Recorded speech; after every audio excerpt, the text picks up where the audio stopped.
napag-usapan natin ng patungkol sa may situation nitong si Zelario na hindi siya natutuwa sa unpleasant treatment nitong si Feldway sa kanya. Pero bago natin simulan itong video na ito ay i-roll muna natin ang intro.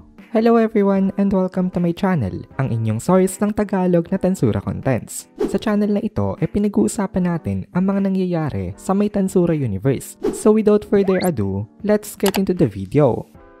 Nagka-upload nga pala ng solo leveling contents ang Anime Fan Narrations na owned rin ng Anime Kohai. So kung interested kayong manood ng mga contents ng solo leveling ay pwede nyong i-check yung link sa my description. So nakita nga nitong si Zelario na walang balak na makapaglaban itong si Benimaru sa kanya. Hindi naman dahil sa minamaliit siya nito, kundi dahil meron pang mas importanteng role na dapat ganapin itong si Benimaru. Pero kung titingnan natin, ay parang tantamount na rin daw sa pag-underestimate kay Zelario ang ginawang hindi paglaban nitong si Benimaru. Kasi ang lalabas daw nun parang iniisip nitong si Benimaru na kaya na nitong si Leon Cromwell at Zoe itong si Zelario. Under normal circumstances, disrespectful yon at maiinis itong si Zelario sa kanya. Pero since unmotivated naman siya makapaglaban ngayon, hindi na rin daw yun nagmamatter. Sadyang kailangan niya lang na lumaban dahil hindi nga siya pwedeng mag-disobey ng orders. Ngayon nakatago nga sa likod itong si Zoe. Pero aware itong si Zoe dito na nadetect na ang presence niya nitong si Zelario. Kasi unlike Jahil, ibang level daw itong commander na ito. Tsaka itong si Zelario kasi palagi ring on guard. Although mas threatening daw itong si Jahil in terms of existence value alone, nakapag-conclude itong si Benimaru na mas dangerous pa itong si Zelario kung ikukumpara dito. At nag-agree naman doon itong si Zoe, kaya hindi magla-launch itong si Zoe ng mga surprise attacks dahil aware naman siya na hindi yun gagana. And instead, makikipaglaban na lang sila head-on at isusupport niya itong si Leon Cromwell. Ngayon, punta naman tayo sa may laban kay Jahil. Tatlo ang kanyang kalaban. Ang una itong si Sylvia. Ginamit nitong si Sylvia ang kanyang lightning speed spear attack gamit ang kanyang Vajra. Then binabato naman itong si Kagali, itong si Jahil, ng kanyang mga long range na magical bullets. Then lastly, itong si Tyr naman na nag-a-act as diversion. Itong role ni Tyr na ito ang pinaka-dangerous kasi parang siya nagiging pinaka-target nitong si Jahil. Pero walang takot ni Tyr na sinusugod ito. Galit na galit kasi talaga itong si Tyr dito. Siya ay nagwawala nang dahil sa ginawa ni Jahil sa kanyang kaibigan na si Footman. Sabi ni Tyr, mamatay na daw ngayon itong si Jahil.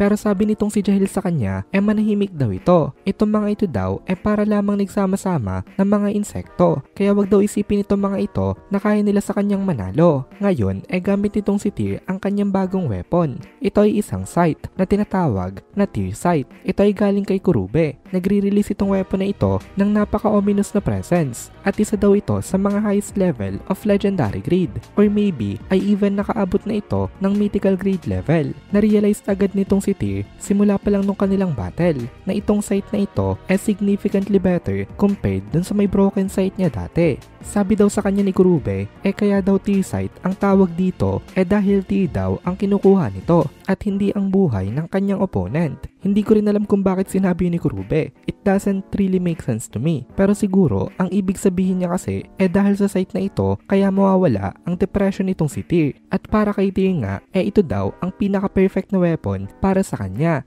Humihiwa itong Tyr sight na ito sa may ere na parabang meron itong sariling ego at nagbigay rin ito kay Tyr ng boost sa kanyang mga abilities. After ng ilang mga atake, nakachempo itong si Tyr at nagawa niya makapag-deal ng isang slice sa may chest nitong si Jahil. The next step pa agad siya na parabang wala nangyari. Bumalik agad itong si Tyr sa kanyang position para protektahan itong si Kagali. Possible daw ang mga weird movements nitong si Tyr nang dahil sa kanyang unique skill na tinatawag na manipulator. In addition, meron pa siyang isang unique skill na ang tawag naman ang optimist. Itong unique skill daw na ito kaya niya lang mai-activate under vague and specific condition. Medyo magulo, pero basically kaya lang nito mag-function kapag naka-receive itong si Tyr ng order. Ang dahilan daw nito dahil sa weak and fluffy na ego nitong si Tyr. Pero nung ibinigay daw nitong si Rimuru ang piece nitong si Clayman kay Tyr, nagkaroon daw sa kanya ng isang malaking pagbabago kasi naging malakas daw ang weak and fluffy na ego na ito. At ang dahilan daw nun para mas maging suitable na siya na maging protector ng kanyang lady na si Kagali. lalo na daw ngayon na wala na itong si Laplace kasi itong si Tyr na daw ang magbubuhat ng isang malaking responsibility. Kung mapapansin natin, itong si Tyr na lang halos ang natitira sa mga clowns kasi nga patay na si Clayman. Nag-take over itong si Jahil kay Footman dan nawala naman itong si Laplace sa kanila naging laban. Kaya as sad as it is, kailangan daw ni Tyr na mag-step up kasi meron pa rin siyang duty na kailangan niyang ma-fulfill. Dahil sa pressure na ito, nagsimula itong si Tyr na maging desperado at naisense ito nitong si Shell Sensei. Kaya bigla niya itong kinausap at binigyan ito ni Shell ng isang offer. Sabi ni Shell kung tatanggap daw itong si Tyr makaka-receive daw ito ng power. Narinig ni Tyr ang boses na ito. Nai-analyze na pala kasi ni Shell Sensei itong si Tyr nung ito ay natutulog at nai-anticipate na ni Shell na kakailanganin nito ng isang power boost. Balak talaga bigyan ni Shell Sensei itong si Tyr ng power once na nagkaroon nito ng strong desire na mas lalong lumakas pa. At ngayon, ito na nga yun. Bibigyan siya ng power nitong si Shell Sensei. Pero hindi ito libre dahil may kapalit itong kapangyarihan na ito. Pero nabayaran na daw yon nitong si Tyr in advance. Kasi nga, nakuha na ni Shell ang data patungkol sa may power niya. Kumbaga, yung powers nitong si Tyr naidagdag na sa may collection of skills nitong si Rimuru. At ang analyzation nitong si Shell Sensei dito hindi naman daw harmful itong powers nitong si Tyr. At wala daw magiging problema kung i-combine niya pa ito sa may non-threatening powers nitong si Clayman na nai-observe din nitong kanyang master. Kaya ang ginawa ni Shell Sensei ini-combine niya itong powers nitong dalawa at binigyan niya itong si Tyr ng isang ultimate enchantment na tinatawag na The Optimistic Performer or Fuse. Dahil kakampi na naman ngayon itong si Tyr maganda daw na palakasin pa ito as much as possible para malaki ang maitulong nito sa mga mangyayaring battles. At dahil sa tulong na ito nitong si Shell na-reborn itong si Tyr according to her own will. At dito na muna natin tatapusin itong video na ito. Kung nagugustuhan mo itong mga videos natin ay please consider joining the membership para mapanood mo na agad ang mga kasunod na part